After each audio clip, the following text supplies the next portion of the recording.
Bassem, Youssef, welcome to the program. Thank you for joining me again. Thank you very much.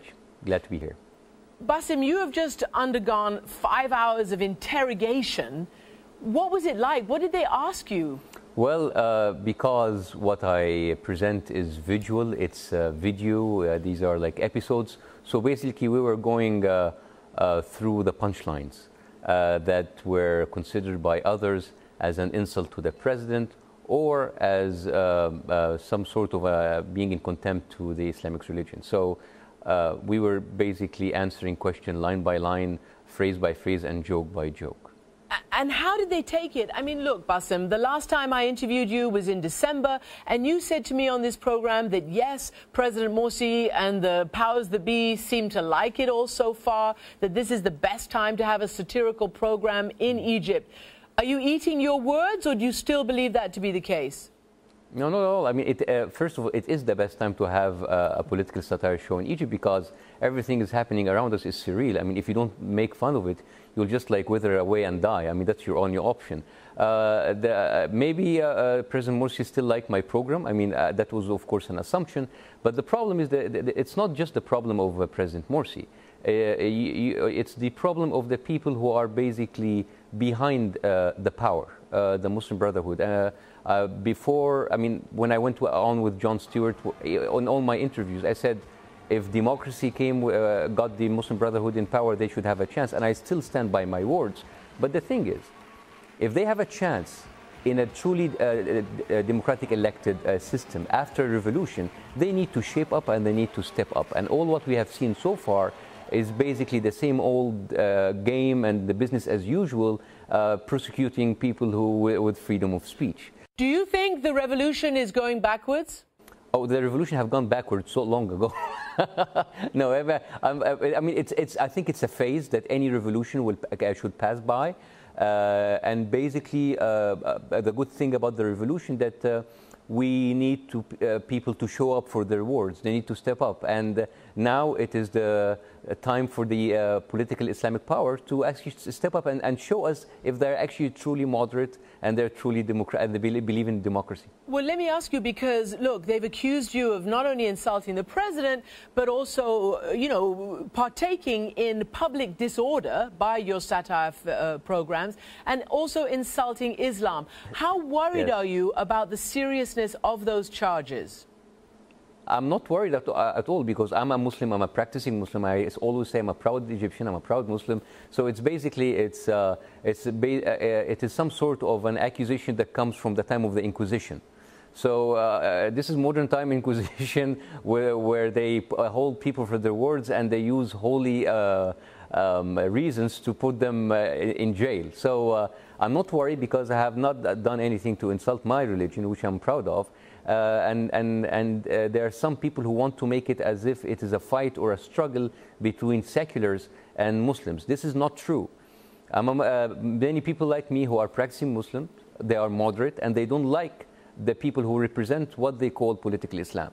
I mean, Islam is a wonderful religion, it's a great religion, it's a peaceful religion, and there are some other people who claim to be the sole representatives of Islam. They are the ones who are actually giving a bad image, and they're basically insulting the image of Islam. So it's not like an infidels versus Islam war. What are the specific things that you are alleged to have done? How did you insult the president or Islam according to these charges? Specifically, I think about insulting the president, there was a couple of punchlines basically commenting on his speeches, which, as I think it was written, that people felt extremely affected psychologically to see their president being insulted, and that would actually affect our status throughout the war. Are you intimidated by this? 5 hours of interrogation, more than $2,000 in bail, possible trial, who knows what next? Are you changing the tone of your show? The tone of my show is actually getting higher and higher and higher. And I'm not intimidated, I'm just exhausted by this. So I'm not going to let this drain me. I'm just going to continue and continuing with the show, continuing with the same high tone of the show. We're not going to back down. We're not going to actually, we're not going to relax about what we do. We're just going to have fun doing it as usual. President Morsi's office says that the public prosecutor operates independently of the presidency and that he, President Morsi, respects free speech. Do you believe that? Well, again, if they said that, I believe it. But this is exactly the same rhetoric that we heard from the ex-regime. I mean, the ex-president Mubarak never put someone directly into an investigation. There were other people who are great supporters of the regime who did that for him. And he would come again at the end and actually show his grace and release them. So, I mean, we're talking here about the fundamentals of all of this. In a modern democratic country, those laws that can actually allow people to put other people into investigation and trial and jail because of accusation like insulting the president or insulting a certain religion is ridiculous. These are actually the foundations of a fascist regime. The law of the insulting the president has been there since the 1880s. This is actually was taken from the French law, which was abandoned in 1904. We are actually we are operating with a law that has been obsolete for over a century. It's ridiculous.